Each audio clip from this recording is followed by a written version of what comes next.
साथ जहां पप्पू यादव की प्रेस कॉन्फ्रेंस में जूता फेंका गया। दरअसल पप्पू यादव की प्रेस कॉन्फ्रेंस के दौरान मारपीट हुई। पप्पू यादव के घर के बाहर जोरदार हंगामा भी देखने को मिला।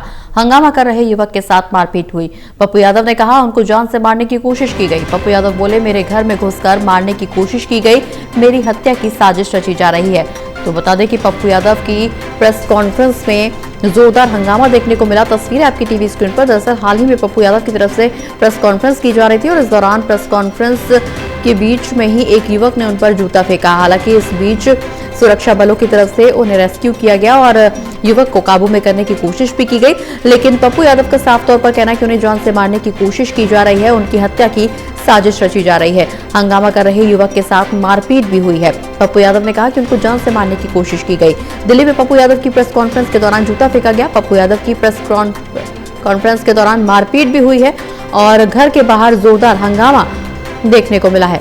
दिल्ली में पप्पू यादव की प्रेस कॉन्फ्रेंस के दौरान ये घटना सामने आई, जहां पप्पू यादव पर एक युवक ने जूता फेंका और उसके साथ जमकर मारपीट भी हुई। दरअसल पप्पू यादव के घर के बाहर जोरदार हंगामा हुआ। सुरक्षा बलों ने इस दौरान पप्पू यादव को बचाया भी और जिस युवक ने उन पर जूता फेंका उसके साथ मारपीट भी हुई। इस दौरान पप्पू यादव का क्या कुछ कहना वो भी सुनिए। और गिरी पूरा 200 किलो सोना चांदी सब खपत कर दिए। बिल्कुल यही आप उस पर क्यों नहीं बोल रहे हो?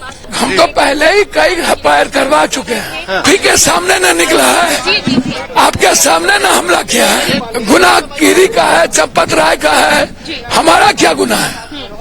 हमने कोई गुनाह किया है क्या? हमने क्या चोरी की? शंकराचार्य को ये लोग पीटे, संत को ये लोग पीटते हैं, चोरी ये लोग करते हैं। 200 सोना किलो सिंधी का चुरा लिए, सोना चुरा लिए। ज्यादा जानकारी के लिए हमारे साथ हमारे असिस्टेंट एडिटर ललित कांडपाल जी जुड़े हुए। ललित जी, पप्पू यादव के घर के बाहर प्रेस कॉन्फ्रेंस के दौरान अफरा तफरी का माहौल बना। एक युवक ने उन पर जूता फेंका और उस दौरान मारपीट भी हुई।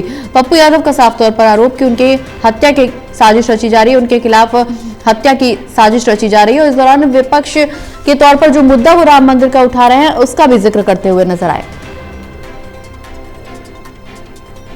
के दौरान उनके हंगामा हुआ है और काफी मीडिया वाले भी इस वक्त वहाँ पर मौजूद थे और उनके घर से एक चाकू भी बरामद किया गया है, जिसके जरिए लेकर पप्पू यादव का कहना है कि उन पर जानलेवा हमला किया जा रहा था और हत्या की साजिश रची जा रही थी, क्योंकि तब से ये पूरा प्रकरण सामने आया है कि उन्होंने संसद परिसर में जो धार्मिक प्रतिष्ठानकार जिस तरीके से प्रदर्शन किया है उसका कई हिंदूवादी संगठन विरोध भी कर रहे थे और लगातार उनका जो है एक तरीके से उनके खिलाफ प्रतिक्रिया रैली आ रही थी।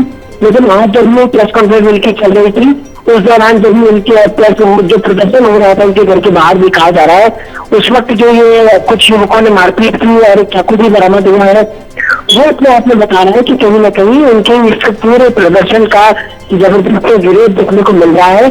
हालांकि पुलिस मौके पर पहुंच गई है और पुलिस इस पूरे मामले की जांच पड़ताल भी कर रही है, साथ ही इसके हर एंगल से इस पूरे मामले को देख भी रही है। जी बिल्कुल ललित जी, हालांकि पुलिस की तरफ से उस युवक को भी काबू करने की कोशिश की गई जिसने पप्पू यादव की प्रेस कॉन्फ्रेंस के दौरान जूता फेंका, मारपीट भी हुई, घर के बाहर हंगामा भी देखने को मिला। क्या इस दौरान कोई और व्यक्ति की भी कोई गिरफ्तारी हुई है? पुलिस पूछताछ में कोई कुछ निकल करके सामने आया है?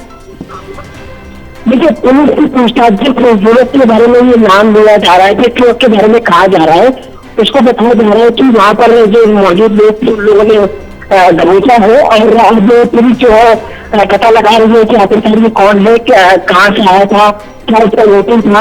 लेकिन कुल मिलाकर के आज ये जो कुछ भी हुआ है ये एक तरीके से अपने आप में जो घटनाक्रम हुआ है पूरा वो अपने आप में काफी विभक्त घटनाक्रम है और जिस तरीके से उनकी प्रेस कॉन्फ्रेंस के दौरान हंगामा हुआ वो नहीं ऐसा कुछ रहा है कि इस पूरे मामले में जिस तरीके से संसद भवन में प्रदर्शन हुआ था उसके बाद एक तरीके से कुछ लोगों ने जो है उन पर हमला करने की कोशिश की है, ऐसा उनका आरोप है। तो कुल मिलाकर उन्होंने सुरक्षा की भी मांग की है और देखना ये होगा कि पुलिस की जांच में क्या कुछ चीजें निकल कर। जी बिल्कुल ललित जी, हालांकि इस दौरान पप्पू यादव के खिलाफ शिकायत भी दर्ज कराई गई है। दिल्ली के शाहदरा में भी और वाराणसी में भी पप्पू यादव के खिलाफ शिकायत दर्ज की गई, क्योंकि हाल ही में जिस तरह से संसद के बाहर मकरद्वार पर प्रदर्शन किया गया चढ़ावा चोरी के मामले में जो कथित स्वांग जो निकल करके सामने आया, विपक्षी सांसदों की तरफ से चढ़ावा चोरी के मामले में बीजेपी का घेराव करते हुए जो नाट्यक्रम पेश किया गया, उसके खिलाफ अब बीजेपी भी लगातार तमाम आरोप लगा रही है।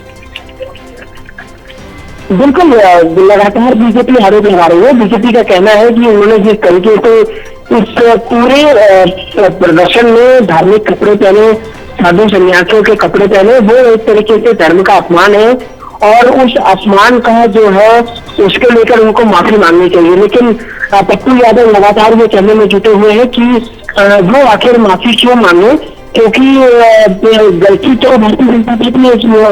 वो चढ़ावा चोरी को मुद्दा बनाना चाह रहे हैं और कुल मिलाकर के, लेकिन अब चढ़ावा चोरी का राजनीतिक मुद्दा तो एक अलग विषय हुआ है।